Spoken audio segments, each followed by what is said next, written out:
From Montana's news leader, this is the MTN 530 News. I'm Brandon Warren, and coming up, we're going to talk about the drought and how it's affecting local farmers and ranchers. I'm Mike Dennison, MTN's chief political reporter. In Missoula County, a Republican group is still questioning the 2020 election. We'll have the details. But first, here's a live look from the Stockman Bank weather camera. Yesterday, we reached record-setting temperatures, but right now, as storm activities pick up, fire danger is also escalating. Good evening, everyone. Thanks for joining us tonight. I'm Jeanelle Slade. Those storms seem to be bringing a little bit of everything right now. So we're going to go straight to Chief Meteorologist Ed McIntosh. He's been tracking the skies all afternoon.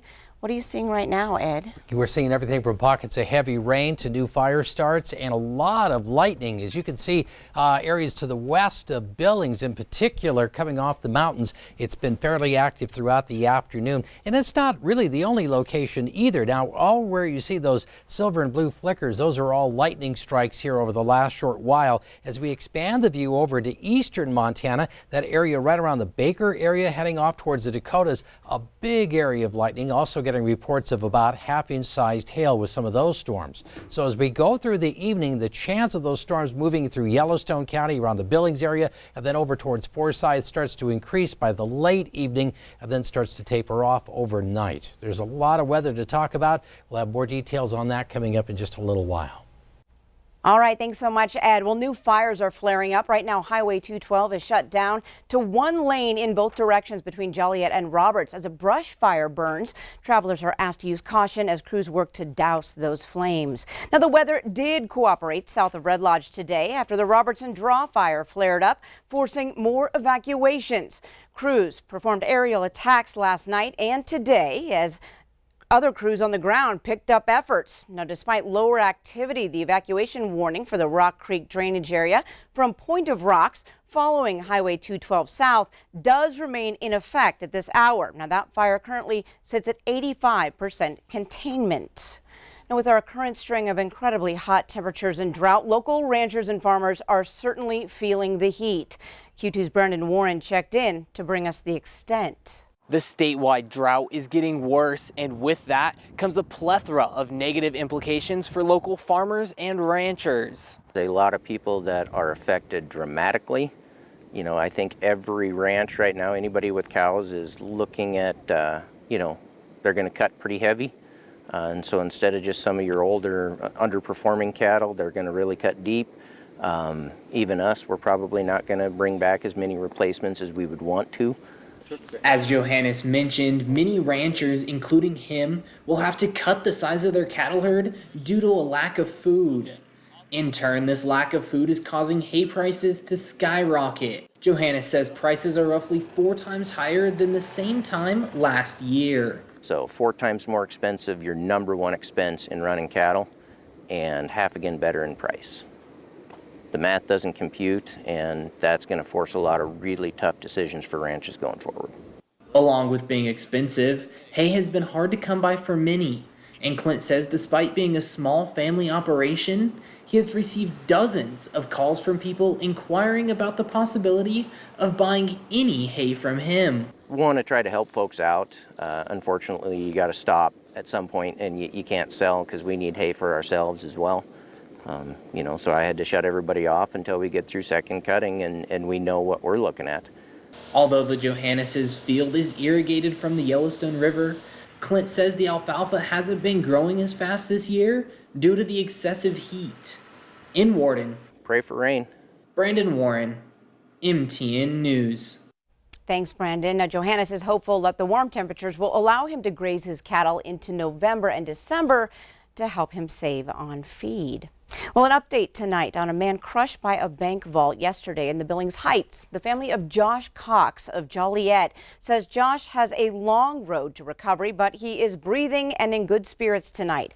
Cox, who is now listed in serious condition, was rushed to the emergency room after a 3,600-pound bank vault fell on him at a construction site at 904 Main Street in the Heights. Now, authorities tell us it happened around 11:30 a.m. inside the future Chase Bank building as people were moving the vault into place with a cart. Now, multiple construction workers also on site rushed in to help remove the 6-foot-high vault from Cox. Someone then began giving Cox chest compressions until emergency crews arrived. Now, Cox suffered multiple crush injuries and underwent surgery to repair his left femur. He was moved from intensive care late this afternoon into a private room. Now, his family tells us that Cox is, quote, certainly in rough shape, but he is in much better condition than all of us thought when we received the call yesterday. And Cox is extremely grateful to the guys that removed the vault from him and the quick response from emergency crews. Well, there's also a GoFundMe account set up for the Cox family. You can find it in this story at ktvq.com. Well, a U.S. Senate committee vote scheduled for Thursday will decide whether to confirm Montanan Tracy Stone Manning as the next director of the U.S. Bureau of Land Management. Now, that vote is expected to deadlock with all Republicans opposed, including Montana Senator Steve Daines. If there's a tie vote, a majority of the full Senate can vote to bring her nomination to the floor for further action. Now, Stone Manning is a former director of the State Department of Environmental Quality and a former state director for Democrat U.S. Senator John Tester. Daines has been leading the charge against Stone Manning's nomination, pointing to her role in a 1989 tree spiking incident in Idaho while she was a student at the University of Montana.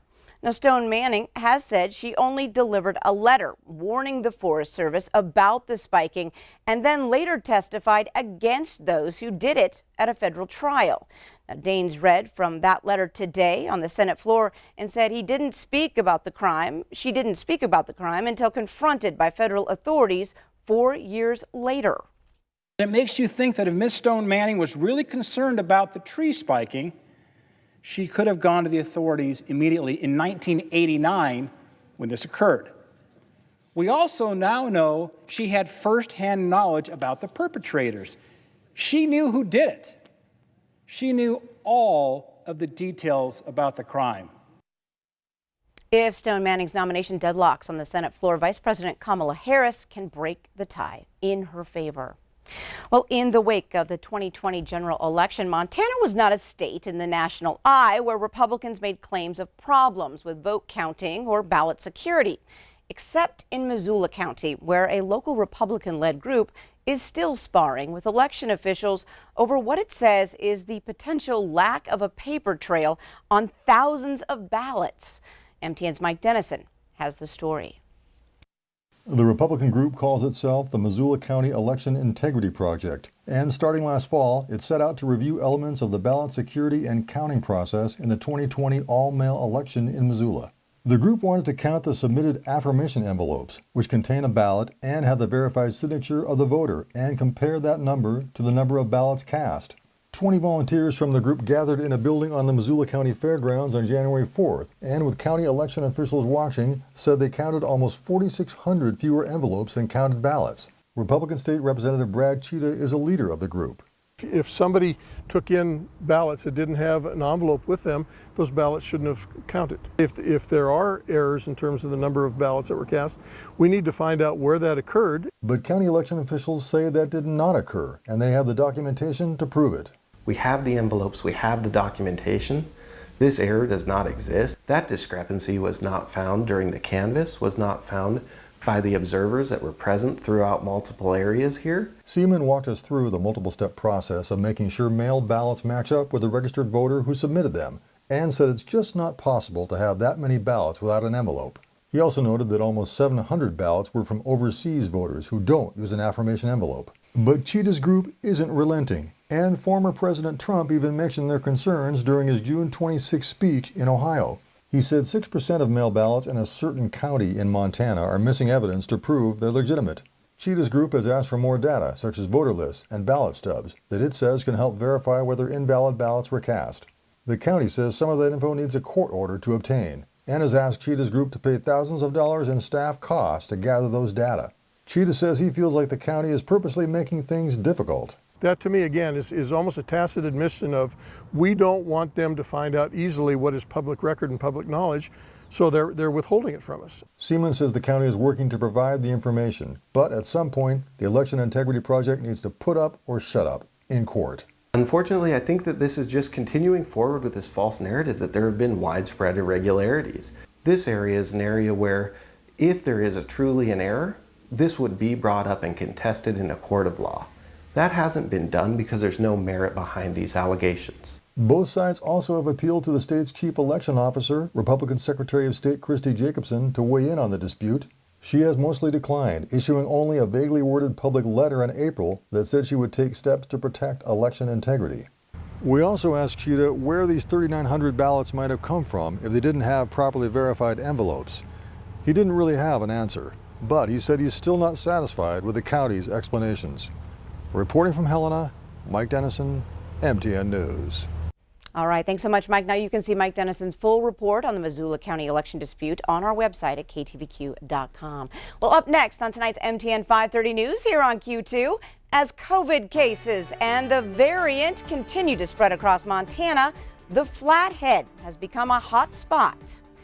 And in sports, one of the best quarterbacks in Montana State history is now in the Montana Football Hall of Fame.